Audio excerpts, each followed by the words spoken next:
Hello guys, welcome back to our channel Neat Sanjeevni, and this is Ritik Chabra here, and today we will cover third chapter of our unit Human Physiology which we are covering.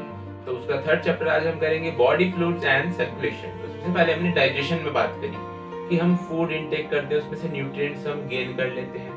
उसके बाद हमने second chapter में बात करी कि oxygen और carbon dioxide का क्या रोल चल रहा है, पूरा कैसे ऑक्सीजन ले रहे हैं, कैसे कार्बन डाइऑक्साइड बाहर जा रही है और कैसे इनका डिफ्यूजन होता है पूरे प्रोसेस में। अब हम आज इस चैप्टर में बात करेंगे कि जो बॉडी फ्लूइड, जो ब्लड है, जो ऑक्सीजन और कार्बन डाइऑक्साइड को लेकर जा रहा है, वो जा कहां से रहा है, उसको प्योरीफाई कौन कर रहा है, उसको पंप कौन कर रहा है और उसका सर्कुलेशन पूरी तरह से कैसे हमारी पूरी बॉडी में हो रहा है। तो आज उस चैप्टर को कवर करने की कोशिश करेंगे।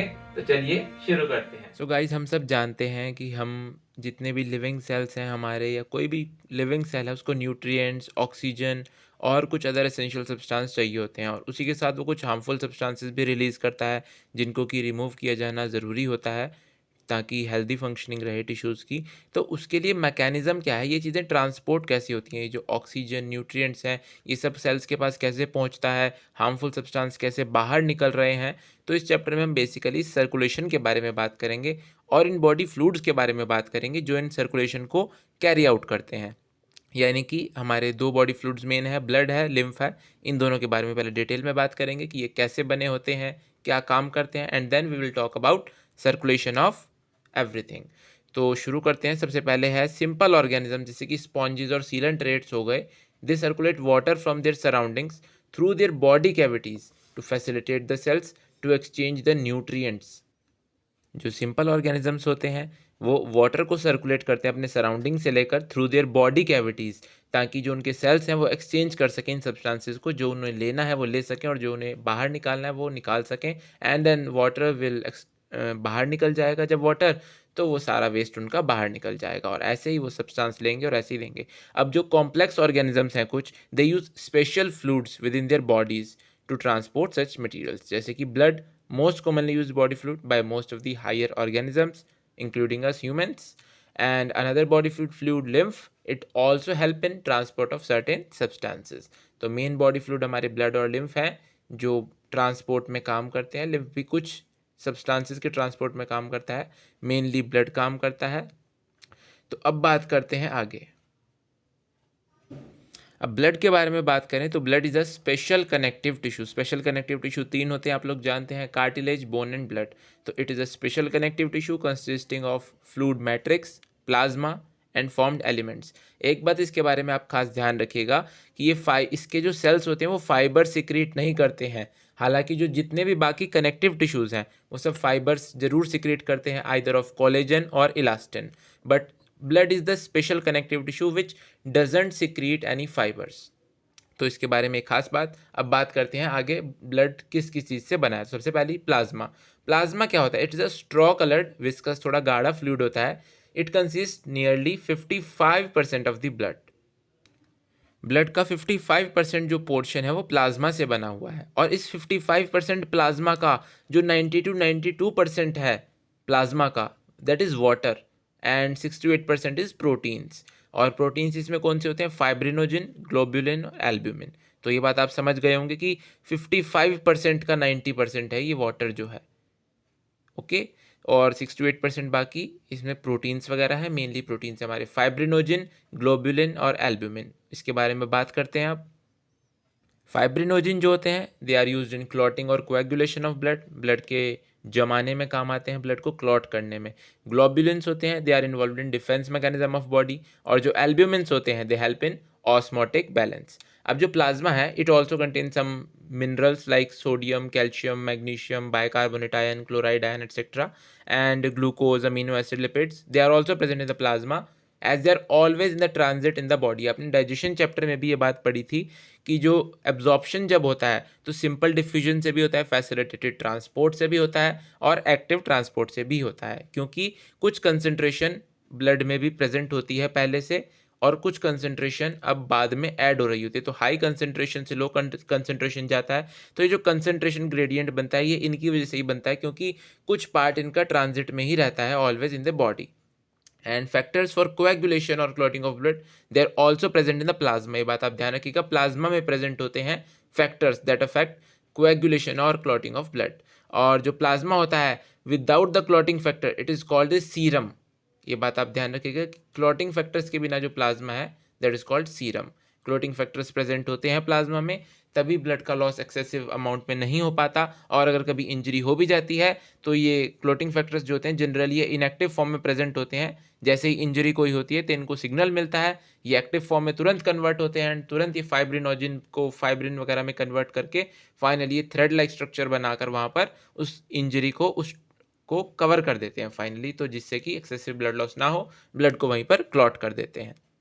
और आप सब लोग एक और बात जानते हैं कि जो एंटी कोएगुलेंट होता है वो हिपैरिन होता है, जो कि हीमोडायलिसिस में भी यूज़ किया जाता है कोएगुलेशन को रोकने के लिए, ताकि ब्लड ना जमे। तो हिपैरिन यूज़ करते हैं ताकि हीमोडायलिसिस के टाइम ब्लड बाहर आने पर बॉडी से जम ना जाए, वो क्लॉट ना हो जाए। तो फॉर्म्ड एलिमेंट्स की उसके बाद बात करते हैं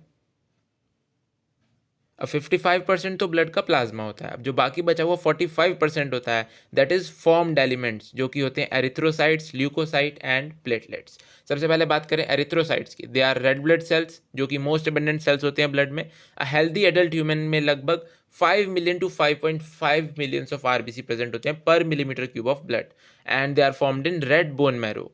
एंड एक और बात इनके बारे में, they are devoid of nucleus in most of the mammals, not in all of the mammals, in most of the mammals, and they are biconcave in shape, यानी कि ये ई न्यूक्लिएटेड होते हैं। और रेड कलर के होते हैं, आप सब लोग जानते हैं, iron containing complex protein called haemoglobin is present there. इसी वजह से इनका जो कलर होता है रेड होता है, हीमोग्लोबिन की प्रेजेंट होने की वजह से। तो a healthy individuals has 12 to 16 grams of haemoglobin. 100 ml blood में 12 to 16 ग्राम हीमोग्लोबिन होता है हेल्दी इंडिविजुअल में, and it plays significant role in transport of respiratory gases, जो कि आप पिछले चैप्टर में पढ़कर आ चुके हैं, breathing and exchange of gases में, कि कैसे हीमोग्लोबिन से ऑक्सीजन जुड़ती है, कार्बन डाइऑक्साइड जुड़ती है और कैसे फिर उसका ट्रांसपोर्ट होता है। तो आरबीसीज का जो लाइफ स्पैन होता है वो एवरेज 120 डेज का होता है, जिसके बाद वो डिस्ट्रॉय होकर स्प्लीन में चले जाते हैं, जो कि ग्रेवयार्ड होता है ऑफ आरबीसीज। तो ये था एरिथ्रोसाइट्स। इसके बाद बात करें ल्यूकोसाइट्स की, तो ये होते हैं वाइट ब्लड सेल्स। इन ये कलरलेस होते हैं क्योंकि इनमें हीमोग्लोबिन प्रेजेंट नहीं होता है, बट दे आर न्यूक्लिएटेड, इनमें न्यूक्लियस प्रेजेंट होता है and they are relatively lesser in number, जो कि लगभग 6000 to 8000 per millimetre cube of blood present होते हैं। ल्यूकोसाइट जो होते हैं जनरली शॉर्ट लिव्ड होते हैं, इनका इतना ज़्यादा लाइफ स्पैन नहीं होता है आरबीसीज जितना। And two main categories of डब्ल्यूबीसीज we have granulocytes and agranulocytes. So neutrophils, eosinophils and basophils, these are different types of granulocytes, and lymphocytes and monocytes are agranulocytes. जो granulocytes हैं वो granules की form में present होते हैं और जो agranulocytes हैं वो granules की फॉर्म में प्रेजेंट नहीं होते हैं। अब इनकी अबंडेंस देख लेते हैं, कौन कितनी अमाउंट में प्रेजेंट है, इनकी कॉम्पोजिशन क्या है ल्यूकोसाइट्स की। तो जो न्यूट्रोफिल्स हैं ये सबसे ज़्यादा अबंडेंट सेल्स होते हैं, they are about 60 to 65% of neutrophils of total WBCs। और जो बेसोफिल्स होते हैं वो सबसे कम प्रेजेंट होते हैं, यानी कि 0.5 to 1% of total WBCs they are basophils. तो न्यूट्रोफिल्स और मोनोसाइट्स जो होते हैं जनरली फैगोसाइटिक सेल्स होते हैं, जो कि फॉरेन ऑर्गेनिज्म पे अटैक करते हैं, उसको डिस्ट्रॉय कर देते हैं। जो भी कोई फॉरेन ऑर्गेनिज्म एंटर करेगा बॉडी में उसको ये इनगल्फ करके डिस्ट्रॉय कर देते हैं। और जो मोनोसाइट्स होते हैं 6 to 8% होते हैं प्रेजेंट ऑफ टोटल WBCs। तो उसके बाद बात करें बेसोफिल की, तो बेसोफिल सिक्रीट करते हैं histamine, serotonin and heparin etcetera, जो कि इन्फ्लेमेटरी रिएक्शंस में इन्वॉल्व होते हैं सारे। हिपैरिन अभी आपको मैंने बताया था एंटी कोएगुलेंट होता है, जो कि ब्लड को क्लॉट होने से रोकता है, ये भी कई जगह यूज़ होता है। हिस्टामाइन यूज़ होता है इन्फ्लेमेटरी रिएक्शंस में। एंड ईस्नोफिल्स की फिर बात करें तो ईस्नोफिल्स होते हैं they are 2 to 3% of total WBCs and they resist infection and they are also involve in allergic reactions में इन्वॉल्व होंगे ईस्नोफिल्स। उसके बाद बात करें लिम्फोसाइट्स की, जो कि काफ़ी इंपॉर्टेंट होते हैं, तो ये होते हैं 20 to 25% ऑफ टोटल WBCs। दो टाइप के होते हैं लिम्फोसाइट्स, मेनली बी फॉर्म और टी फॉर्म के। तो both B and T lymphocytes they are responsible for immune responses of the body, दोनों ही रिस्पॉन्सिबल हैं। टी पहले अटैक करेगा, उसके बाद फिर जब इससे नहीं होता कुछ तो फिर ये बी लिम्फोसाइट के पास जाता है, एंटीबॉडीज़ बनवाने को बोलता है। और इसके बारे में फिर पूरा डिटेल जो है वो आप उस चैप्टर में पढ़ेंगे आगे, human health and disease chapter में, जिसमें इम्यूनिटी के बारे में सारा बात किया जाएगा। तो जो प्लेटलेट्स होते हैं, प्लेटलेट्स की बात करते हैं, they are called thrombocytes and they are cell fragments produced from megakaryocytes that are special cells in the bone marrow. जो बोन मैरो होता है उसमें कुछ स्पेशल सेल्स होते हैं जो कि मेगाकैरियोसाइट्स जिनको बोला जाता है, तो जो उनके जब फ्रेगमेंट्स हो जाते हैं तो उनसे बनते हैं प्लेटलेट्स, इसलिए इनमें भी न्यूक्लियस नहीं होता है. They are also enucleated, ये बात आप ध्यान रखिएगा, क्वेश्चन इससे भी पूछा जा सकता है. तो blood normally contains 1.5 lakh to 3.5 lakh platelets per millimetre cube of blood. तो platelets can release a variety of substances जो कि इन्वॉल्व होते हैं कोआगुलेशन और क्लॉटिंग ऑफ ब्लड में, और इनका अगर नंबर कम हो जाए तो it can lead to clotting disorders which will lead to excessive loss of blood from the body. जैसा कि मलेरिया में भी देखने को मिलता है कि प्लेटलेट्स कम हो जाते हैं तो उससे डिसऑर्डर्स होने की चांसेस बढ़ जाते हैं, इसलिए ज़्यादा अच्छा नहीं माना जाता उसको, इसलिए लोग उसे रिकवर करना चाहते हैं जल्दी से जल्दी. क्योंकि अगर छोटा सा भी कोई इंजरी होगी तो it can lead to excessive loss of blood from the body. So अब बात करते हैं आगे हम ब्लड ग्रुप्स की. ये तो आप सब लोग जानते ही हैं कि जो ब्लड होता है वो डिफर करता है इन सर्टेन एस्पेक्ट्स. हालांकि सिमिलर ही दिखता है देखने में कि ब्लड सबका सिमिलर ही है, लेकिन in certain aspects it differs from person to person, और you can say some person, क्योंकि सबका भी ऐसा नहीं, अलग अलग है. कुछ ग्रुप्स बने हुए हैं, कुछ ग्रुपिंग का सिस्टम है जिनके बेस पर ब्लड ग्रुप डिसाइड होता है किसी भी बंदे का उसके पेरेंट्स के ब्लड ग्रुप्स के बेसिस पर. तो एबीओ ग्रुपिंग में मेनली 4 ग्रुप्स प्रेजेंट होंगे, ए बी एंड ओ. ये किस बेस पर है? ये है it is based on presence और एब्सेंस ऑफ 2 सरफेस एंटीजन, यानी कि जो chemicals that can induce immune response जो क्रिएट कर सकें, ऐसे एंटीजन्स की प्रेजेंस और एब्सेंस के बेस पर एबीओ ग्रुपिंग को बनाया गया है, जो कि ए और बी एंटीजन है मेनली, नेमली अगर हम कहें तो. जो प्लाज्मा होता है of different individuals, it contain 2 natural antibodies also that are proteins produced in response to these antigens. जो इन एंटीजन्स के रिस्पॉन्स में प्रोटीन्स प्रोड्यूस होते हैं वो एंटीबॉडीज़ वो प्लाज्मा में प्रेजेंट होती हैं. तो जो डिस्ट्रीब्यूशन है इन एंटीजन और एंटीबॉडीज़ का इन द 4 ग्रुप्स, वो भी हम टेबल में आगे देखेंगे, ए बी और ओ जो इनमें डिस्ट्रीब्यूशन है. ब्लड ट्रांसफ्यूजन के टाइम भी इसलिए आपने देखा होगा कोई भी ब्लड यूज़ नहीं कर सकते हैं. Blood of donor has to be carefully match with the blood of recipient before any blood transfusion to avoid severe problems of clumping, यानी कि डिस्ट्रक्शन ऑफ आरबीसीज हो जाती है which will lead to anaemia etcetera. तो उससे blood को नुकसान हो सकता है. अब बात करें इसकी, तो जो ए ब्लड ग्रुप है उसमें एंटीजन प्रेजेंट तो ए ही होगा, सिंपल सी बात है, तभी उसे ए ब्लड ग्रुप नाम दिया है. लेकिन एंटीबॉडी उसमें प्रेजेंट होगी एंटी बी, वो बी के लिए एंटीबॉडीज़ बनाएगा. अगर उसको बी ब्लड ग्रुप हमने दे दिया तो वो उसको डिस्ट्रॉय कर देगा, आरबीसी का उसकी डिस्ट्रक्शन कर देगा. इसको कौन कौन डोनेट कर सकता है ब्लड? फिर ए कर सकता है और ओ कर सकता है. ओ क्यों कर सकता है? क्योंकि ओ के ऊपर कोई एंटीजन प्रेजेंट ही नहीं होता. अब कोई एंटीजन ही किसी ब्लड पे प्रेजेंट नहीं होगा, उसके लिए कोई क्या एंटीबॉडी बनाएगा? ऐसे ही बी की बात करें तो उसमें एंटीजन बी है, एंटीबॉडी बनेगी ए के लिए एंटी ए. डोनर कौन कौन हो सकता है? बी और ओ. फिर ए बी ब्लड ग्रुप की बात करें तो इसमें दोनों ही एंटीजन प्रेजेंट होते हैं, ए भी प्रेजेंट है और बी भी प्रेजेंट है, इसलिए इसमें एंटीबॉडीज़ कोई बनती ही नहीं, क्योंकि और तो कोई एंटीजन है ही नहीं ना जिसके लिए एंटीबॉडी ये बनाएगा. 2 ही एंटीजन है, ए और बी, तो इसमें कोई एंटीबॉडी नहीं बनती है. तो डोनर कौन कौन है इसके लिए? ये यूनिवर्सल रेसिपिएंट है, इसको कोई भी ब्लड ग्रुप इसको अपना ब्लड दे सकता है, ए बी ओ कोई भी दे सकता है. ओ ब्लड ग्रुप, इनके पास एंटीजन्स ही नहीं होते हैं, उनके पास तो एंटीजन्स थे, इनके पास एंटीजन्स ही नहीं है. ये दानवीर हैं, एंटीबॉडीज़ इनमें दोनों के लिए प्रेजेंट होंगी, लेते नहीं हैं, देते खूब है, इसलिए ओ ग्रुप को सिर्फ ओ ही डोनेट कर सकता है. That's why they are called universal donor. आप डोनर्स ग्रुप में देख सकते हैं ओ ब्लड ग्रुप ही ऐसा कॉमन है जो कि सबको ब्लड दे सकता है. तो ये हमने जाना इस टेबल से कि blood group O universal donor है और जो ए बी ब्लड ग्रुप है वो यूनिवर्सल रेसिपिएंट है, क्योंकि वो किसी से भी ब्लड ले सकता है. पॉजिटिव नेगेटिव का भी होता है अलग अलग, वो भी अभी आगे पढ़ते हैं हम. तो बात करें आर एच ग्रुपिंग की, तो इसमें एक अनदर एंटीजन प्रेजेंट होता है जिसको हम आर एच एंटीजन बोलते हैं, जो कि that is similar to one present in rhesus monkeys, इसलिए इसको आर एच नाम दिया गया है. It is also observe on the surface of R B Cs of majority, nearly 80% of humans के आर बी सीज की सर्फेस पर ये प्रेजेंट होता है. जिसमें प्रेजेंट होगा ये उसको बोलेंगे पॉजिटिव, जिसमें प्रेजेंट नहीं होगा उसको बोलेंगे नेगेटिव. अब कोई एंटीजन है तो अगर वो प्रेजेंट होगा तभी तो उसके लिए एंटीबॉडी बनेगी. अगर कोई एंटीजन प्रेजेंट ही नहीं है किसी ब्लड ग्रुप पर तो उसके लिए क्या एंटीबॉडी बनेगी? तो इसलिए अगर पॉजिटिव ब्लड ग्रुप हमने नेगेटिव को दे दिया तो नेगेटिव वाला तो उसके लिए एंटीबॉडी बनाएगा कि भाई ये तो पॉजिटिव आ गया, अलग से एक एंटीजन आ गया, तो वो एंटीबॉडी बनाएगा उसको किल करने के लिए. लेकिन अगर हम पॉजिटिव वाले बंदे को नेगेटिव ब्लड ग्रुप दें तो कोई एंटीबॉडी बनेगी, क्योंकि एंटीजन थोड़ी कोई आया बाहर से. तो एंटीजन अगर कोई नहीं आया है, हाँ ब्लड ग्रुप पर डिपेंड करेगा कौन सा है, लेकिन पॉजिटिव नेगेटिव पर फिर डिपेंड नहीं करेगा, क्योंकि अगर नेगेटिव ब्लड ग्रुप दिया है तो उसमें कोई हार्म नहीं है। इसलिए मोस्ट एक्यूरेटली अगर हम कहें तो O negative is the universal donor. O positive भी नहीं कह सकते हम, क्योंकि ओ नेगेटिव अगर कोई नेगेटिव वाला है तो उसको हम ओ पॉजिटिव नहीं दे सकते, वो भी एंटीबॉडी बना लेगा। तो अगर किसी आर एच नेगेटिव पर्सन को आर एच पॉजिटिव ब्लड दे दिया जाए, it will form specific antibodies against the R H antigen. इसलिए आर एच ग्रुप भी मैच किया जाना ज़रूरी है। आर एच इनकम्पैटिबिलिटी का एक स्पेशल केस बात करते हैं, जो कि एरिथ्रोब्लास्टोसिस फेटिलिस होता है, जो कि प्रेग्नेंट मदर के केस में होता है। अगर are H negative blood group हो प्रेग्नेंट मदर का, और जो फीटस है उसका ब्लड ग्रुप हो जाए R H positive due to the father, क्योंकि अगर फादर का पॉजिटिव होगा तो उस बेस पर अगर हो जाए, तो फीटस का ब्लड ग्रुप है मान लीजिए पॉजिटिव और प्रेग्नेंट मदर का है नेगेटिव, तो जो आर एच एंटीजेंस फीटस पर प्रेजेंट है, फीटस के जो आरबीसीज के सरफेस पर प्रेजेंट है, they do not generally get expose to the R H negative blood of mother in the first pregnancy, क्योंकि टू ब्लड जो होते हैं they are well separated by the placenta.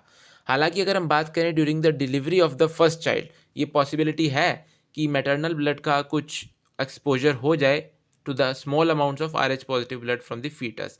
तो इस केस में क्या करेगी मदर, एंटीबॉडीज प्रिपेयर करना शुरू कर देगी आर एच एंटीजन के खिलाफ, क्योंकि पॉजिटिव ब्लड उसकी बॉडी में आने की कोशिश कर रहा है।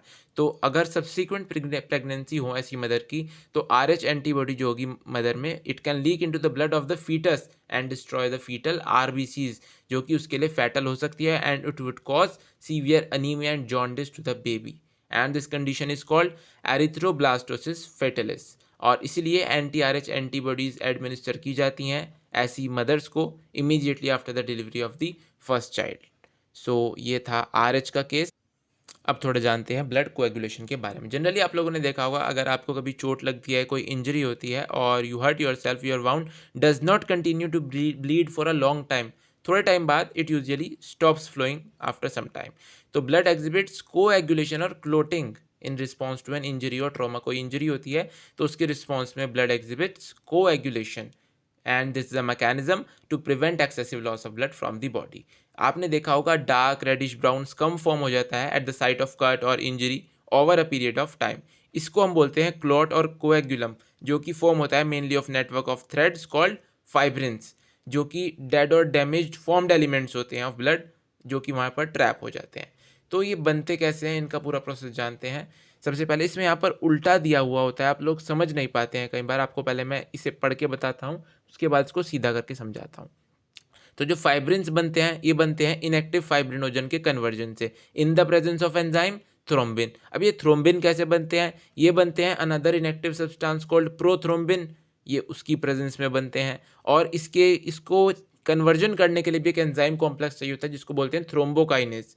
तो इस प्रोसेस को अगर हम अब सीधा करके देखें, तो अगर कभी चोट लगती है तो उसके लिए क्या होता है, जो प्लेटलेट्स होते हैं वो थ्रोम्बोसाइट्स रिलीज करते हैं। थ्रोम्बोसाइट्स जो होते हैं वो थ्रोम्बोकाइनेज एंजाइम कॉम्प्लेक्स रिलीज करते हैं, जो प्रोथ्रोम्बिन को कन्वर्ट करता है थ्रोम्बिन में। और जो थ्रोम्बिन होता है वो फाइब्रिनोजिन को फाइब्रिन में कन्वर्ट करता है, और ये फाइब्रिन फिर क्लॉट बनाते हैं, जो कि थ्रेड लाइक स्ट्रक्चर आप लोग देखते हैं, जिसमें कि डेड जो होते हैं फॉर्म्ड एलिमेंट्स वो ट्रैप हो जाते हैं। तो ये था process, and this complex is formed by series of linked enzyme reactions. इसको हम कैस्केड प्रोसेस भी बोलते हैं, क्योंकि it involves a number of factors present in the plasma in an inactive state.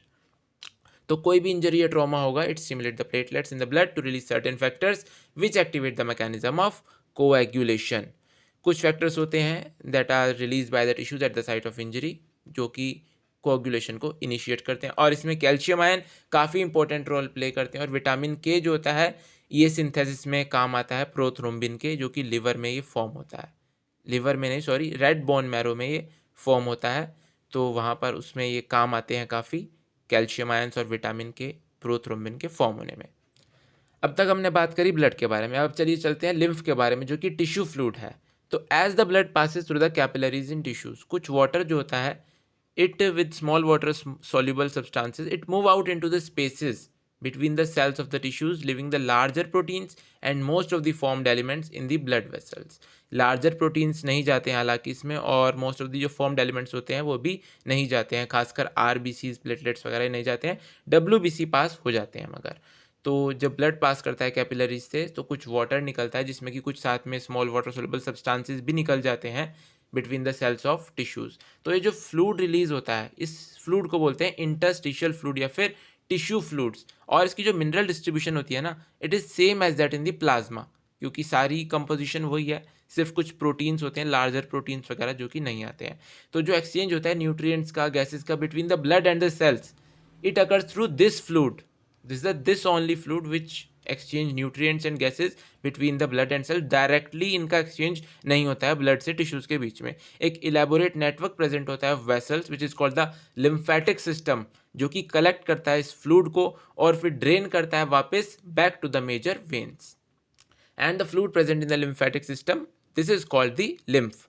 जो lymph होता है, it is a colourless fluid containing specialized lymphocytes which are responsible for the immune responses of the body, and lymph is also an important carrier for nutrients, hormones etc. काफ़ी hormones, nutrients वगैरह carry करता है। जो fats absorb होते हैं through the lymph in the lacteals, they are present in the intestinal villi. आप लोगों ने देखा था डाइजेशन चैप्टर में, जो इंटेस्टाइनल विलाई में लैक्टियल प्रेजेंट होती है, फैट उसके थ्रू एब्जॉर्ब होते हैं। जब फैट काइलोमाइक्रोन बनते हैं हालांकि पहले, उसके बाद जो ये एब्जॉर्ब होते हैं ये होते हैं लैक्टियल के थ्रू, उसके बाद ये ब्लड में जाते हैं। तो डायरेक्टली नहीं होता है इनका एक्सचेंज, तो लिम्फ के थ्रू होता है। लिम्फ भी काफ़ी इंपॉर्टेंट पार्ट प्ले करता है इस ट्रांसपोर्ट के मैकेनिज्म में। अब बात करते हैं सर्कुलेटरी पाथवे के बारे में, जो कि इस चैप्टर की मेन जान है। तो चलिए शुरू करते हैं उसको भी। तो सर्कुलेटरी सिस्टम, दो टाइप के सर्कुलेटरी सिस्टम है जिसके थ्रू ये सारा जो बॉडी फ्लूइड्स हैं सर्कुलेट होते हैं। एक होता है ओपन सर्कुलेटरी सिस्टम, दूसरा है क्लोज सर्कुलेटरी सिस्टम। ये जो ओपन सर्कुलेटरी सिस्टम है ये मेनली आर्थ्रोपोड्स, मोलस्क्स में, इन सब में प्रेजेंट होता है, जिसमें कि blood pumped bye the heart passes through the large vessels into open spaces और बॉडी कैविटीज कॉल्ड साइनस। इसमें क्या होता है, जो ब्लड पंप होता है by heart, it passes through large vessels into open spaces. ये किसी नेटवर्क के थ्रू नहीं जाता, किसी उसके थ्रू नहीं जाता, ये ओपन स्पेस में आता है of body cavities called sinus. और फिर जो सारे ऑर्गन्स होते हैं वो डायरेक्टली बात करते हैं इस कैविटी में, इस फ्लूइड में, तो डायरेक्टली होता है इनमें, तो इसको ओपन सर्कुलेटरी सिस्टम बोला गया है। हालांकि जो एनेलिड्स और कोडेट्स हैं, they have a closed circulatory system, जिसमें कि ब्लड जो हार्ट पंप करता है, it is always circulated through a closed network of blood vessels. इसमें सारा ब्लड वेसल्स के थ्रू ही पास होगा जो भी सर्कुलेट होगा, and this pattern is considered to be more advantageous as the flow of fluid can be more precisely regulated. तो अब बात करते हैं किसके पास कितने चैम्बर है हार्ट में, कौन ओपन सर्कुलेटरी सिस्टम फॉलो कर रहा है, कौन क्लोज सर्कुलेटरी सिस्टम फॉलो कर रहा है। ये हार्ट का डायग्राम आप लोग देख सकते हैं। तो चलिए देखते हैं। जहाँ तक की बात करें, सारे वर्टिब्रेट्स जो होते हैं उनमें मस्कुलर चैम्बर्ड हार्ट होता है। फिशेस की बात करते हैं सबसे पहले। फिशेस में होता है 2 चैम्बर्ड हार्ट, जिसमें कि एक आर्ट्रियम एक वेंट्रिकल। एम्फीबियंस में 3 चैम्बर्ड होता है, एक्सेप्ट क्रोकोडाइल का 4 चैम्बर्ड होता है, जो कि ये होते हैं 3 चैम्बर में 2 आर्ट्रिया होता है और एक वेंट्रिकल होता है। उसके बाद क्रोकोडाइल, बर्ड्स, मैमल्स ये सब पोजेस करते हैं 4 चैम्बर्ड हार्ट, जिसमें कि 2 आर्ट्रिया होती हैं एंड 2 वेंट्रिकल्स प्रेजेंट होते हैं। अब फिशेस में क्या होता है, हार्ट जो होता है वो पंप करेगा डीऑक्सीजनेटेड ब्लड को, जो कि ऑक्सीजनेटेड होगा गिल से और फिर बॉडी पार्ट्स को सप्लाई हो जाएगा, जहाँ पर वो फिर से deoxygenated blood return to heart and again it will conduct. तो सिंगल सर्कुलेशन है इसमें सिर्फ। फिर एम्फीबियंस की बात करें और रेप्टाइल्स की, तो इनमें लेफ्ट आर्ट्रियम जो रिसीव करेगा वो करेगा ऑक्सीजनेटेड ब्लड और फ्रॉम द गिल्स और लंग्स और स्किन, क्योंकि आप लोग जानते हैं amphibians can respire through gills, lungs and through the moist skin. तो राइट आर्ट्रियम जो होगा इनका वो करेगा deoxygenated blood receive from the other body parts. However they get mixed up in the single ventricle, क्योंकि वेंट्रिकल इनके पास एक ही है, तो उसमें वो दोनों मिक्स हो जाते हैं ब्लड, तो विच पंप आउट मिक्स ब्लड। तो इसमें इनकम्प्लीट डबल सर्कुलेशन हमें देखने को मिलता है। डबल सर्कुलेशन अब आगे हम पढ़ेंगे तो उससे हमें समझ आ जाएगा कि ये वाला डबल सर्कुलेशन इनकम्प्लीट क्यों हुआ। अब जो बर्ड्स एंड मैमल्स हैं, इनमें ऑक्सीजनेटेड और डीऑक्सीजनेटेड ब्लड होता है। ये same side, it is received by left and right atria respectively passing the ventricles of same side. इसमें अलग अलग वेंट्रिकल्स में काम चल रहा है, तो एक में आएगा डीऑक्सीजनेटेड ब्लड और एक में फिर ऑक्सीजनेटेड होके दूसरे में चला जाएगा और फिर बॉडी पार्ट्स में जाएगा, फिर वापस दूसरे वेंट्रिकल में आ जाएगा। तो वेंट्रिकल इस तरह से पंप करते हैं विदाउट एनी मिक्सिंग अप। उसमें क्या हो रहा था, उसमें वेंट्रिकल ही एक प्रेजेंट था, तो ऑक्सीजनेटेड होके भी ब्लड उसमें ही आ रहा था और डीऑक्सीजनेटेड वाला ब्लड भी उसी वेंट्रिकल में जा रहा था, तो इसलिए वो मिक्स ब्लड फ्लो हो रहा था, इसलिए उसको हमने बोला इनकम्प्लीट डबल सर्कुलेशन। तो इन एनिमल्स में डबल सर्कुलेशन होगा, जो कि आपने देखे हैं ये 4 चैम्बर्ड हार्ट वाले जो होंगे ऑर्गेनिजम्स उनमें। अब बात करते हैं हम हार्ट के बारे में। तो पहले हम हार्ट का स्ट्रक्चर देख लेते हैं कि हार्ट का स्ट्रक्चर कैसा होता है, किस चीज़ से बना है, कैसे बना है, उसके बाद सर्कुलेशन का पूरा प्रोसेस देखेंगे। तो जो ह्यूमन सर्कुलेटरी सिस्टम है इसको हम ब्लड वस्कुलर सिस्टम भी बोलते हैं, which consist of a muscular chambered heart. ये मस्कुलर होता है हार्ट, आप ध्यान रखिएगा, and a network of closed branching blood vessels and blood the fluid which is circulated. तो हार्ट जो होता है वो मीजोडर्मली डिराइव्ड ऑर्गन होता है, आप ये बात भी ध्यान रखिएगा। It is not endodermally derived organ, कई बच्चे इसको मिसकंसेप्ट कर जाते हैं, तो ये बात ध्यान रखिएगा। It is a mesodermally derived organ and it is situated in the thoracic cavity. आप सब लोग जानते हैं, पिछले चैप्टर में पढ़ा था, in between the two lungs and slightly tilted to the left, जिसकी वजह से जो लेफ्ट वाला लंग होता है उसकी वॉल्यूम भी थोड़ी सी, उसका साइज थोड़ा सा राइट के कंपैरिजन में छोटा होता है। उसमें 2 लोब्स प्रेजेंट होते हैं और राइट लंग में 3 लोब्स प्रेजेंट होते हैं। And it has the size of a clenched fist की फॉर्म में इसका साइज होता है। And it is protected by double walled membranous bag, pericardium से ये प्रोटेक्टेड रहता है, इनक्लोजिंग द पेरिकार्डियल फ्लूइड। आपने कल लंग्स वाले चैप्टर में कौन सा पढ़ा था, वो थी प्लूरल मेम्ब्रेन, और वहाँ पर फ्लूइड कौन सा था, प्लूरल फ्लूइड। यहाँ पर है मेम्ब्रेन पेरिकार्डियम और फ्लूइड है पेरिकार्डियल फ्लूइड। हार्ट में 4 चैम्बर है, हमारे ह्यूमन की बात चल रही है यहाँ पर। 2 रिलेटिवली स्मॉल होते हैं जिनको हम आर्ट्रिया बोलते हैं, एंड 2 लार्जर लोअर चैम्बर जिनको हम वेंट्रिकल्स बोलते हैं। तो a thin muscular wall called the inter atrial septum, वो सेपरेट करेगी राइट एंड लेफ्ट आर्ट्रिया को, और एक थिक वॉल सेपरेट करेगी 2 वेंट्रिकल्स को, जिसको हम बोलेंगे इंटर वेंट्रिकुलर सेप्टम। तो आर्ट्रियम और वेंट्रिकुलर जो सेम साइड के होंगे वो भी सेपरेट होंगे बाय थिक फाइब्रस टिश्यू, जिसको हम बोलेंगे आर्ट्रियो वेंट्रिकुलर सेप्टम। समझ पा रहे हैं आप? आर्ट्रिया को सेपरेट करेगा आर्ट्रियल सेप्टम, और वेंट्रिकल को वेंट्रिकुलर सेप्टम, और आर्ट्रिया और वेंट्रिकुलर को, आर्ट्रिया और वेंट्रिकल को atrio ventricular septum. However, each of these septa are provided with an opening through which the 2 chamber of same side are connected. इनको एक opening अलग अलग है दोनों की, जिससे कि ये कनेक्टेड रहते हैं। तो the opening between the right atrium and right ventricle, it is guarded by wall formed of 3 muscular flaps. ये बात आप ध्यान रखिएगा कि जो राइट साइड पर आर्ट्रियम प्रेजेंट है और वेंट्रिकल है, जो उनके बीच में एक वॉल्व की फॉर्म में प्रेजेंट होता है, जो कि रेगुलेट करेगा ब्लड के फ्लो को, जो कि रेगुलेट करेगा कि कितने प्रेशर से ब्लड को भेजना है, जब सिस्टोल होगा डायस्टोल होगा, आगे आप पढ़ेंगे। तो ये जो वॉल्व होती है ये ट्राइकस्पिड वॉल्व होती है, जो कि 3 मस्कुलर फ्लैप्स या फिर कस्प से बनी होती है। हालांकि लेफ्ट वेंट्रिकल और लेफ्ट ऑरिकल के बीच में होती है बायकस्पिड या मिट्रल वॉल्व प्रेजेंट होती है, जो कि गार्ड करती है opening between the left atrium and the left ventricle, and the opening of right and left ventricle into the pulmonary artery and the aorta respectively, they are provided with semi-lunar valves। तो जो left ventricle है वो किसको लेकर जाएगा, वो लेकर जाएगा पल्मोनरी आर्टरी में, और जो राइट वेंट्रिकल है, नहीं सॉरी आई मिसअंडरस्टूड, सॉरी, जो राइट वेंट्रिकल है वो लेकर जाएगा पल्मोनरी आर्टरी में, और जो लेफ्ट वेंट्रिकल है, लेफ्ट वेंट्रिकल लेकर जाएगा ऑर्टा में। अभी आपको मैं इसका डायग्राम दिखाता हूँ। तो इनमें सेमिल्यूनर वॉल्व्स प्रेजेंट होती हैं एज अ गार्ड।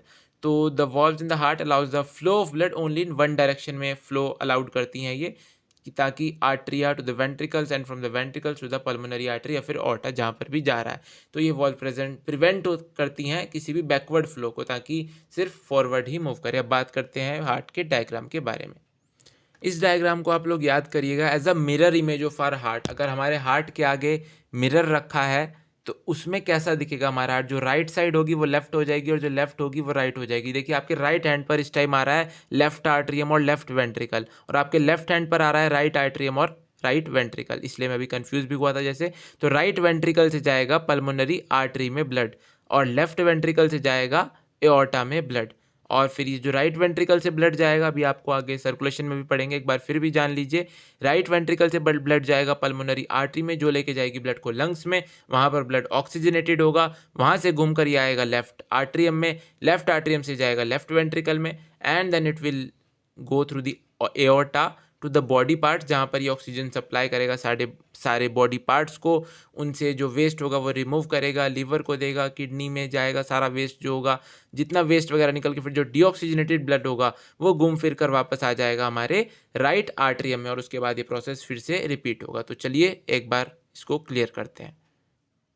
जैसा कि मैंने आप सबको भी बताया था कि heart is made up of muscles, तो मस्कुलर ओरिजिन है इसका, तो इसलिए it is made up of cardiac muscles. यहाँ पर लिखा है the walls of ventricles are much thicker than that of the atria, क्योंकि आर्ट्रिया छोटे होते हैं, वेंट्रिकल्स बड़े होते हैं, तो उनमें ज़्यादा ब्लड आता है, तो उनकी वॉल थोड़ी सी थिक प्रेजेंट होती है ताकि वो प्रेशर जो जनरेट हो उसको कंट्रोल कर पाएँ और उनमें कोई दिक्कत ना आए। तो एक स्पेशलाइज्ड कार्डियक मस्कुलेचर प्रेजेंट होता है जिसको कि नोडल टिश्यू बोलते हैं, जो कि हार्ट में डिस्ट्रीब्यूट हुआ होता है। एक पैच इस टिश्यू का प्रेजेंट होगा right upper corner of the right atrium, यानी राइट आर्ट्रियम कहाँ आएगा, हमारे लेफ्ट में, तो लेफ्ट में राइट है, इसको आप ध्यान रखिएगा। तो आप इसको ऐसे पढ़िएगा, डायग्राम के अकॉर्डिंग आप देखें, left upper corner of the left atrium, यानी कि जो हमारे लेफ्ट में आर्ट्रियम है उसका लेफ्ट अपर कॉर्नर जो होगा वहाँ पर प्रेजेंट होगा साइनो आर्ट्रियल नोड, जो कि एक नोडल टिश्यू है, जो अभी आपको बताते हैं कैसे काम करता है, कैसे ये एक्शन पोटेंशियल जनरेट करता है। एक और मास होता है इस टिश्यू का जो कि प्रेजेंट होगा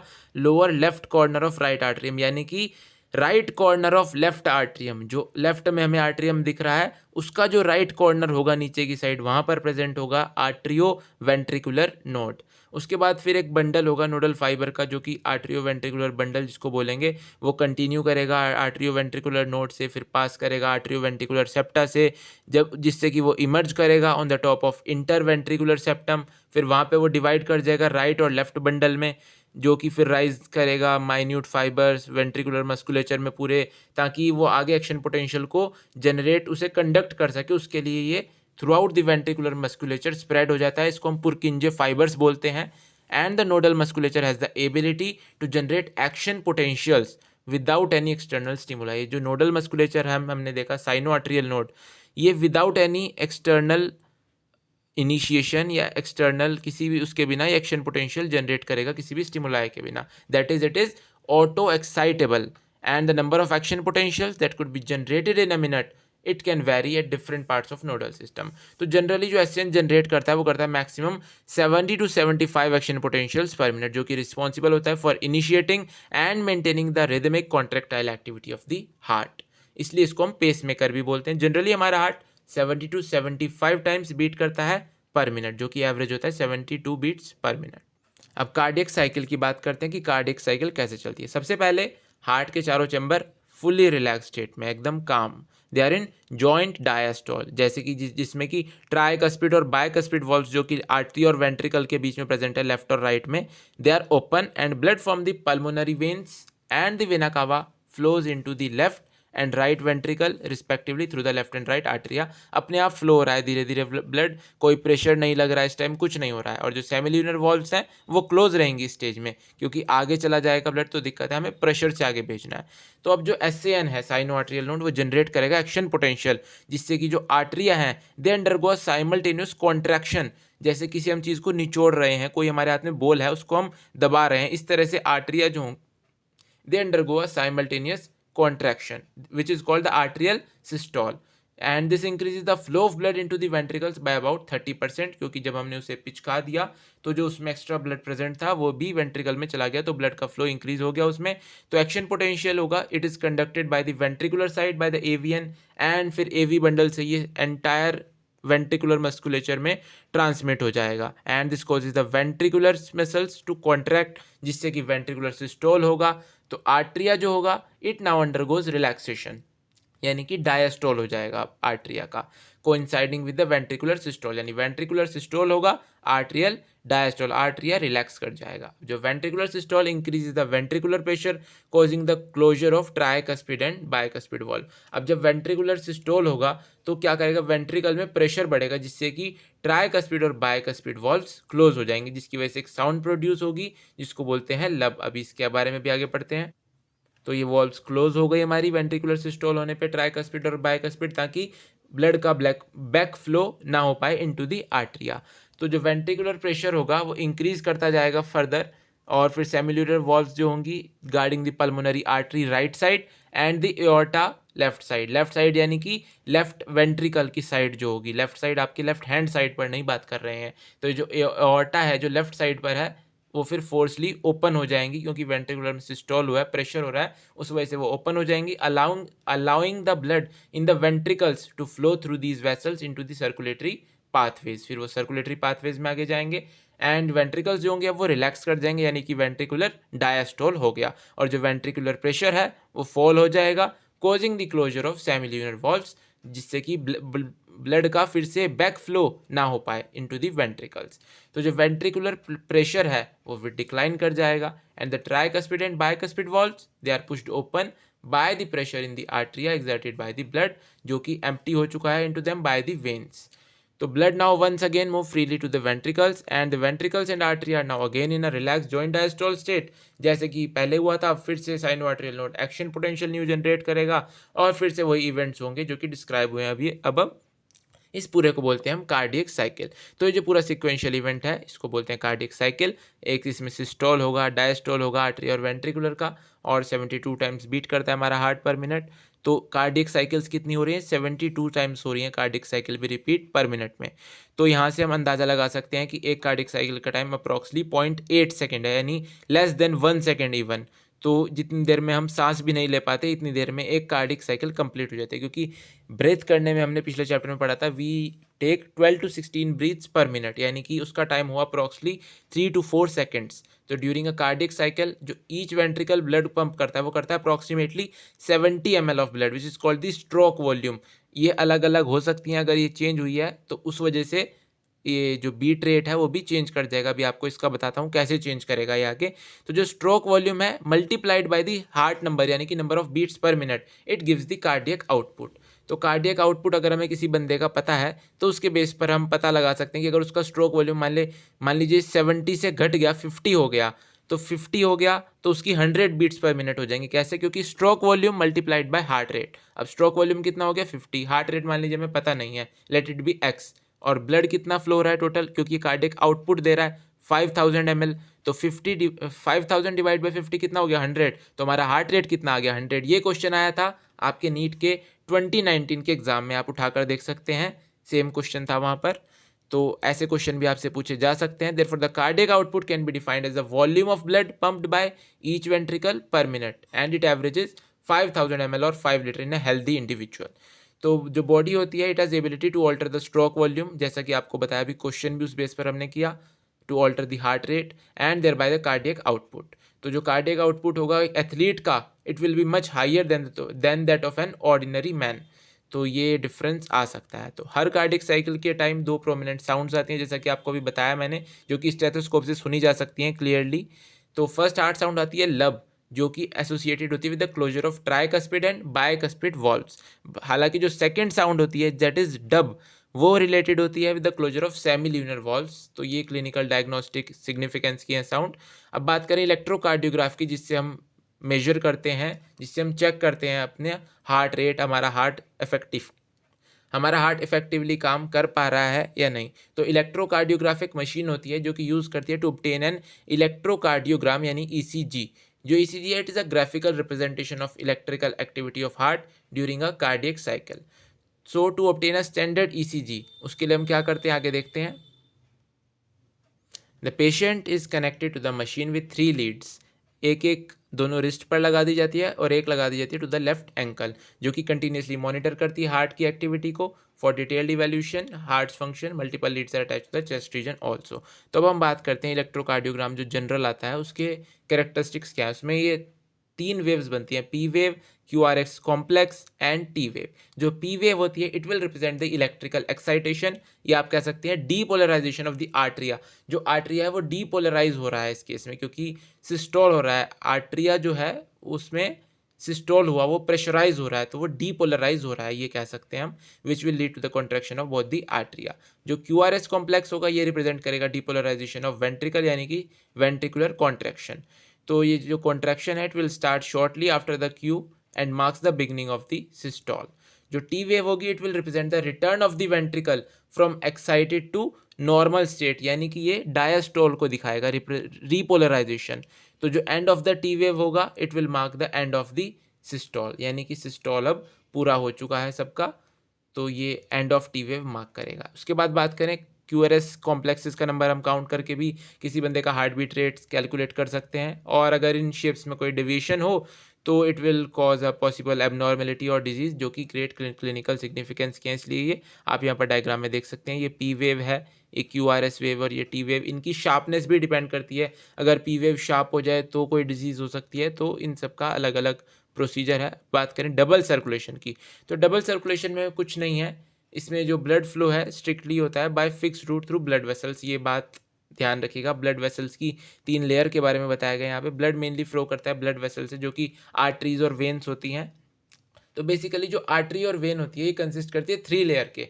सबसे पहली जो इनर लाइनिंग होती है जो कि स्क्वेमस एंडोथीलियम होती है, जिसको हम बोलते हैं ट्यूनिका इंटीमा, जो कि आपने अभी पिछले चैप्टर में पढ़ी थी। एल्वियोलाई के साथ जब डिफ्यूजन बाउंड्री फॉर्म करी थी उसने, तो वहाँ पर इसका रोल था, आपने वहाँ पर देखा था किसके साथ वहाँ पर डिफ्यूजन हो रहा था, ऑक्सीजन का या कार्बन डाइऑक्साइड का। तो जो मिडल लेयर होगी इसकी ब्लड वेसल की, वो होगी स्मूथ मसल और इलास्टिक फाइबर से बनी हुई, जिसको हम बोलेंगे tunica media. and an external layer of fibrous connective tissue with collagen fibers, the tunica externa। जो ट्यूनिका मीडिया होगी it is comparatively thin in the veins, जिसकी वजह से वेन्स का डायमीटर भी ज़्यादा होता है, तो आर्टरीज का डायमीटर थोड़ा कम होता है। इसी वजह से आर्टरीज में जो ब्लड का प्रेशर होता है वो भी ज़्यादा होता है, क्योंकि वहाँ पर एरिया कंपैरेटिवली कम होता है, और वेन्स में ज़्यादा होता है क्योंकि ट्यूनिका मीडिया वहाँ पर थिन होती है थोड़ी सी, तो वहाँ पर थोड़ा एरिया ज़्यादा मिल जाता है। तो now the blood pumped by the right ventricle, जो हमारे लेफ्ट में प्रेजेंट था डायग्राम में, एंटर द पल्मोनरी आर्टरी, जो कि जाएगा लेफ्ट वेंट्रिकल में पंप होकर के into the aorta, blood pumped by the right ventricle enter the pulmonary artery, जो कि आगे लंग्स में जाएगा और पल्मोनरी वेन से होकर फिर लेफ्ट आर्टरी में आएगा। उसके बाद जो लेफ्ट वेंट्रिकल पंप ब्लड कर रहा है वो कर रहा है इनटू द एओर्टा, और वहाँ से फिर टिश्यूज़ में जाएगा, सारे बॉडी पार्ट से होकर वो आएगा राइट आर्टरियम में, जो कि वेना कावा के थ्रू आएगा। तो जो उसके बाद बात करें deoxygenated blood pumped into pulmonary artery, वो लंग्स में पास होगा, देख सकते हैं आप, और फिर ऑक्सीजनेटेड होकर पल्मोनरी वेन से लेफ्ट आर्टरियम में आ जाएगा। अब इसका डायग्राम आपको आगे दिखाता हूँ। And this pathway consist the pulmonary circulation, ये पल्मोनरी सर्कुलेशन है क्योंकि पल्मोनरी आर्टरी से गया पल्मोनरी वेन से फिर वापस आ गया, इसको पल्मोनरी सर्कुलेशन बोलेंगे। और जो ऑक्सीजनेटेड ब्लड होगा जो एओर्टा में एंटर करेगा, जो कि फिर आगे सारी आर्टरीज, आर्ट्रियोल्स और कैपिलरीज के थ्रू टिश्यूज़ में जाएगा, जहाँ पर डीऑक्सीजनेटेड ब्लड जो है वो कलेक्ट हो जाएगा by system of venules, veins and vena cava, और फिर वो राइट आर्ट्रियम में आएगा। इसको बोलेंगे सिस्टमिक सर्कुलेशन, जो हमारे सिस्टम में सर्कुलेशन करेगा। उसके बाद एक यूनिक वस्कुलर कनेक्शन भी प्रेजेंट होता है between the digestive tract and the liver, जिसकी हम बात करें हिपैटिक पोर्टल वेन। तो ये जो हिपैटिक पोर्टल सिस्टम होता है, इसमें क्या होता है कि जो डाइजेस्टिव ट्रैक्ट है हमारा, जो कि गैस्ट्रो इंटेस्टाइनल ट्रैक्ट है, वहाँ से ब्लड डायरेक्टली हमारा वेन्स में नहीं आ जाता, वेना कावा में नहीं आ जाता, ये पहले जाएगा लिवर के पास, ताकि जो उसमें अमोनिया वगैरह है ये उसको ले सके, जो अमोनिया हमारे लिए हार्मफुल होता है ये उसको यूरिया में कन्वर्ट करेगा। ये देखिए इंटेस्टाइन से लिवर में गया blood before it is deliver to the systemic circulation. वहाँ पर क्या होगा लिवर में, ये जो अमोनिया इसमें प्रेजेंट होगा, क्योंकि अभी अभी इंटेस्टाइन से आया है, वहाँ से सारे इसमें न्यूट्रिएंट्स आए हैं, बायो मॉलिक्यूल्स आए हैं, तो जो इसमें अमोनिया की अमाउंट अगर प्रेजेंट होगी तो उसको ये यूरिया में होती ही है अमोनिया प्रेजेंट, तो इसको वो कन्वर्ट कर देगा यूरिया में, जो कि लेस हार्मफुल होती है। और फिर आगे जब वो ब्लड जाएगा तो वो किडनी एब्जॉर्ब कर लेगी यूरिया, एंड देन वहाँ से भी क्लियर हो जाएगा। उसके बाद ये वेना कावा के थ्रू होता हुआ वापस आएगा राइट आर्ट्रियम में। तो ये एक हिपैटिक पोर्टल वेन कैरी करती है इंटेस्टाइनल से लिवर में, बात आप ध्यान रखिएगा। और ये जो special coronary system of blood vessels, it is present in our body exclusively for the circulation of blood to and from the cardiac musculature. और आप यहाँ पर देखिए डायग्राम में देख सकते हैं, ये राइट वेंट्रिकल से ब्लड जा रहा है पल्मोनरी आर्टरी में, ऊपर लंग्स से हो गए पल्मोनरी वेन से, फिर ये लेफ्ट आर्टरियम में वापस आ गया, और फिर ये लेफ्ट वेंट्रिकल से जो रेड वाली ट्यूब आप नीचे जाती हुई देख रहे हैं ये लेकर जाएगा ब्लड डोर्सल एओर्टा आप देख रहे हैं, फिर बॉडी पार्ट्स में, और ये वेना कावा के थ्रू वापस फिर राइट आर्टरियम में आ जाएगा। और आप यहाँ पर ये भी देख पा रहे होंगे कि आर्टरी का देखिए डायमीटर जो है वो थोड़ा कम है, जो ल्यूमेन आप कहें आर्टरी का वो थोड़ा कम होता है और वेन का ज़्यादा होता है, बाकी कैपिलरी का दोनों के इंटरमीडिएट होता है। फिर उसके बाद रेगुलेशन की बात करें, ये कार्डियक एक्टिविटी रेगुलेट कैसे होती है भला, तो जो नॉर्मल एक्टिविटीज़ होती हैं हार्ट की, दे आर रेगुलेटेड इंट्रिंसिकली, यानी ऑटो रेगुलेटेड है by specialised muscles nodal tissue, क्योंकि ये ऑटो एक्साइटेबल है, इसलिए हार्ट को हम बोलते हैं मायोजेनिक, ये बात आप ध्यान रखिएगा। बाकी एक स्पेशल न्यूरल सेंटर प्रेजेंट होता है मेड्यूला ऑब्लोंगेटा रीजन में ऑफ द ब्रेन, जो कि कार्डियक फंक्शन को मैनेज करता है थ्रू ऑटोनोमस नर्वस सिस्टम। अब जो न्यूरल सिग्नल होते हैं थ्रू सिंपैथेटिक नर्वस सिस्टम, जो पार्ट ऑफ एएनएस है sympathetic nerves and parasympathetic nerve. जो सिंपैथेटिक नर्व्स हैं they can increase the rate of heart beat, strength of ventricular contraction and thereby the cardiac output. हालांकि जो parasympathetic neural signal है वो क्या करेंगे, वो डिक्रीज करेंगे heart beat and the speed of conduction of action potential and thereby the cardiac output. और कुछ एड्रिनल मेड्यूलरी हार्मोन्स होते हैं, they can also increase the cardiac output. अब बात करें डिसऑर्डर्स की जो कि कार्डियक सिस्टम में हमारे यानी कि सर्कुलेटरी सिस्टम में हो जाते हैं उनके बारे में। तो high blood pressure most common example, जिसको हम हाइपरटेंशन भी बोलते हैं। तो full hypertension is a term for blood pressure that is higher than normal. Normal कितना होता है ब्लड प्रेशर, 180/80। जो 120 होता है, 120 होता है सिस्टोलिक प्रेशर एंड 80 होता है डायस्टोलिक, जब वो रिलैक्स स्टेट में है। तो इसके बारे में बात करें तो रिपीटेड चेक्स अगर किसी बंदे के ब्लड प्रेशर के आ रहे 140/90 तो हम कह सकते हैं ही सफरिंग फ्रॉम हाइपरटेंशन, जो कि मेन रीज़न है हार्ट डिजीज़ का। और it also affects vital organs like brain and kidney. काफ़ी हार्मफुल होता है ब्लड प्रेशर, इसलिए अपना मेंटेन रखें। अगर किसी को ब्लड प्रेशर की प्रॉब्लम हो तो वो ज़रूरी दवाई लें उसकी, उसको ट्रीट करें प्रॉपर्ली, और उसके लिए आप एक्सरसाइज करें, योगा करें, आपको जो अच्छा लगता है वो करें, लेकिन उसका इलाज प्रॉपर्ली करें। आप अपने डॉक्टर से कंसल्ट ज़रूर करें। उसके बाद सेकंड डिजीज़ हम बात करें कोरोनरी आर्टरी डिजीज़ के बारे में। तो कोरोनरी आर्टरी डिजीज़ क्या होती है, it is generally called atherosclerosis, जो कि इफेक्ट करेगी वेसल्स को जो कि सप्लाई करती हैं blood to the heart muscle. तो ये क्या करता है, यहाँ पर डिपॉजिट हो जाता है कैल्शियम, फैट, कोलेस्ट्रॉल या फाइब्रस टिश्यूज़ कुछ भी। तो ये डिपॉजिट जो हो जाता है ये ल्यूमेन को नैरो कर देते हैं, आर्टरी के ल्यूमेन को। वो पहले ही नैरो है आर्टरी का ल्यूमेन, अब वो और नैरो हो जाएगा अगर, तो फिर उसमें दिक्कत होती है ब्लड के फ्लो होने में, और वो क्लम्प्स जमा हो जाते हैं उसके, तो उसकी वजह से हार्ट में प्रॉब्लम्स हो जाती हैं कहीं। उसके बाद एंजाइना की बात करें तो इसको हम एंजाइना पेक्टोरिस भी बोलते हैं इस डिजीज़ को हम। इसका सिम्टम होता है एक्यूट चेस्ट पेन, जो कि लोगों को समझ नहीं आता है कि ये हार्ट की कोई डिजीज़ का सिम्टम है एक्यूट चेस्ट पेन। तो इसको आप इग्नोर ना करें। आपको कोई भी कभी दिक्कत लगे you must consult your doctor, because your doctor knows you better than your online search. So a symptom of acute chest pain appears when no enough oxygen is reaching the heart muscle। में जब oxygen नहीं पहुंच पाएगी तो हालांकि simple सी बात है वो दिक्कत करेगी हार्ट मसल। तो angina can occur in man and women of any age, but it is more common among the middle aged and elderly, and it occurs due to the condition that affect the blood flow. Blood flow जैसे कि हमने coronary artery disease में भी बात करी, वहाँ पर blood flow effect हो रहा था क्योंकि नैरो हो गई आर्टरी डिपॉजिट होने की वजह से। तो फिर उसके बाद इनको रिमूव किया जाता है, जैसे भी किया जाए दवाई के थ्रू या ऑपरेशन के थ्रू, तो देन इट अकर्स। उसके बाद लास्ट एंड फाइनल हम बात करें हार्ट फेलियर के बारे में। हार्ट फेलियर वो स्टेट है हार्ट की when it is not pumping the blood effectively. आज आपको इनके बीच में डिफरेंस क्लियर करता हूँ। हार्ट फेलियर, कार्डियक अरेस्ट और हार्ट अटैक, तीनों में क्या डिफरेंस होता है। हार्ट फेलियर जो है it is the state of heart when it is not pumping the blood effectively enough to meet the needs of the body. हालांकि लोग अक्सर इन्हें कन्फ्यूजिंग में ले जाते हैं, वो सबको हार्ट अटैक ही बोलते हैं हर चीज़ को, तो ऐसा कुछ नहीं है, तीनों अलग अलग होते हैं। हार्ट जो फेलियर होता है it is mainly due to the congestion of lungs. इसका मेन सिम्टम यही होता है कंजेशन ऑफ लंग्स। अगर लंग्स में कंजेशन है उसकी वजह से होता है कंजेस्टिव हार्ट फेलियर, जिसकी वजह से जो हमारा हार्ट है वो पंप नहीं कर पाता enough to meet the needs of the body. उसके बाद हम बात करें जो हार्ट फेलियर की है, it is not same as the cardiac arrest. Cardiac arrest क्या होता है, हार्ट स्टॉप्स बीटिंग सडनली, उसमें एकदम से death, on the spot death होती है कार्डियक अरेस्ट में, due to any reason it may happen. बाकी जो हार्ट फेलियर है ये एक लॉन्ग लास्टिंग प्रोसीजर है, ये थोड़ा सा लंबा, पहले लंग्स में कंजेशन आता है, धीरे धीरे ये बीमारी बढ़ती है। बाकी cardiac arrest on the spot death वाला सिस्टम है। और हार्ट अटैक तो आप लोग जानते हैं, when the heart muscle is suddenly damaged by an inadequate blood supply, जो कि ट्रीट किया जा सकता है, जो कि सिंपली थोड़ी देर में ठीक हो जाता है दवाई वगैरह के थ्रू। तो हार्ट अटैक में एक बार चांस होती है, बाकी हार्ट फेलियर और कार्डियक अरेस्ट में तो कुछ हो ही नहीं सकता, इसमें तो ऑन द स्पॉट डेथ हो जाती है। आपने कई बार देखा होगा कोई बंदा नहा रहा था, नहाते नहाते ऑन द स्पॉट डेथ हो गई, it is called cardiac arrest. और हार्ट फेलियर में अलग चीज़ होती है और हार्ट अटैक में अलग चीज़ होती है। उम्मीद करता हूँ आप सब लोग समझ गए होंगे प्रॉपर्ली। वीडियो थोड़ा सा इसमें बड़ा हो गया, चैप्टर भी बड़ा था, और मेन बात इस चैप्टर में सारा ही हाईलाइट करने वाला पार्ट था, मैं कुछ भी इसमें छोड़ ही नहीं पाया समझाने से, क्योंकि कोई भी चीज़ छोड़ना सही नहीं है। हालांकि जो चीज़ एक्स्ट्रा हो उसे आप लीव कर सकते, कुछ लाइंस एनसीईआरटी में ऐसे ही कहानी सी सुनाई हुई होती है तो उसको मैं लीव करता हूँ जनरली, मैं कुछ काम की चीज़ नहीं छोड़ता हूँ। सो उम्मीद करता हूँ आपको वीडियो पसंद आई होगी। अगर आप इस चैप्टर के क्वेश्चंस ट्राई करना चाहें, अब अगर आपको समझ में आ गया हो तो एक बार अटेम्प्ट करके ज़रूर देखिएगा। मैं नीचे डिस्क्रिप्शन में लिंक दे देता हूँ अपने टेलीग्राम चैनल का, वहाँ पर इसके क्वेश्चन थोड़े मैंने अपलोड किए हैं, आप उनको ट्राई करके देखिएगा। मतलब easy to medium level question है, ऐसे कोई out of the box question नहीं है, आउट ऑफ द एनसीईआरटी, क्योंकि ऐसे क्वेश्चन करने का कोई फ़ायदा नहीं, आई डोंट थिंक सो। मैं सिर्फ एनसीईआरटी पे ही चाहूँगा आप लोग फोकस करें अच्छे से। आप लोग ट्रेंड देख रहे हैं कि कैसा क्वेश्चन पेपर आ रहा है। यार काफी इंटरेस्टिंग चैप्टर था ना ये, बॉडी फ्लूइड्स एंड सर्कुलेशन। मतलब इतना मजा आता है इस चैप्टर को पढ़ने में। इस चैप्टर को पढ़ने के बाद ही ये होता है जो सारे बच्चे कहते हैं जी हम तो इस फील्ड में जाएंगे, हम कार्डियोलॉजिस्ट बनेंगे एमबीबीएस करने के बाद। तो अच्छी बात है, अलग अलग अपना व्यू है अभी, लेकिन एमबीबीएस में जाने के बाद आपका व्यू कुछ अलग ही हो जाएगा।